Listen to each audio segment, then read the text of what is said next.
Assalamualaikum warahmatullahi wabarakatuh. Sebelum kita memulai perkuliahan, marilah kita berdoa terlebih dahulu. Baik, pada saat ini kita berada di pertemuan pertama mata kuliah pengantar akuntansi. Capaian pembelajaran mata kuliah ini yaitu mahasiswa menunjukkan pemahaman terhadap konsep dasar akuntansi setelah mengikuti perkuliahan dan membaca bahan ajar yang diberikan dengan benar pada minimal 80% soal ujian yang disediakan. Sub CPMK-nya mampu menjelaskan konsep dasar akuntansi dan tujuan laporan keuangan. Sedangkan bahan kajian atau materinya yaitu kerangka konseptual akuntansi keuangan. Dianalogikan dengan dashboard kendaraan bermotor yang menyajikan beragam informasi seperti speedometer yang menunjukkan kecepatan laju kendaraan, tachometer yang menunjukkan kecepatan putaran mesin, fuel indicator yang menunjukkan tingkat ketersediaan bahan bakar, sehingga dengan informasi-informasi ini maka pengendara dapat mengetahui keadaan selama berkendara. Sama halnya dengan akuntansi, di mana fungsi dasar akuntansi adalah menyediakan informasi dana suatu entitas. Banyak definisi akuntansi dikemukakan oleh para ahli, namun secara singkat, akuntansi didefinisikan sebagai proses sistematis untuk mengolah transaksi menjadi informasi keuangan yang bermanfaat bagi para pengguna. Akuntansi terdiri dari 3 komponen utama. Yang pertama, penginputan, yaitu berupa transaksi-transaksi.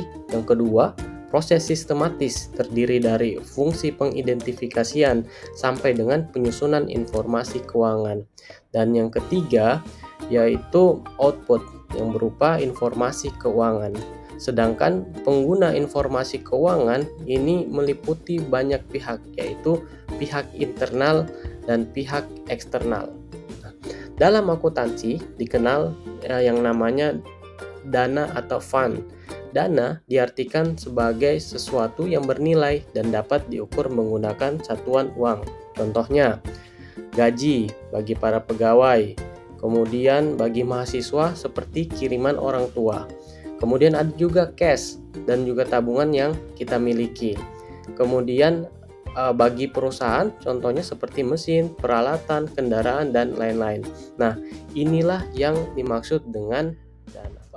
Hukum dana menyatakan bahwa penggunaan dana harus sama dengan pemerolehan dana. Hal ini tertuang dalam persamaan dasar akuntansi di mana aset sama dengan ekuitas ditambah liabilitas. Nah, untuk memahami ini, maka ada 2 pertanyaan penting. Yang pertama, apa yang digunakan perusahaan untuk melakukan kegiatan? Jawabannya yaitu adalah uang, peralatan, gedung, dan lainnya. Kemudian, inilah yang dinamakan dengan aset. Pertanyaan berikutnya yaitu dari mana aset berasal? Yang jawabannya di sini adalah harta pemilik dan juga dari pihak ketiga. Pihak ketiga contohnya seperti kreditor atau bank. Nah, dengan demikian kita dapat merumuskan persamaan dasar akuntansi di mana penggunaan dana sama dengan pemerolehan dana. Akuntansi menghasilkan beraneka ragam informasi keuangan. Laporan keuangan adalah sebagai bentuk pertanggungjawaban manajer kepada pihak yang berkepentingan seperti pemilik atau investor dan juga kreditor.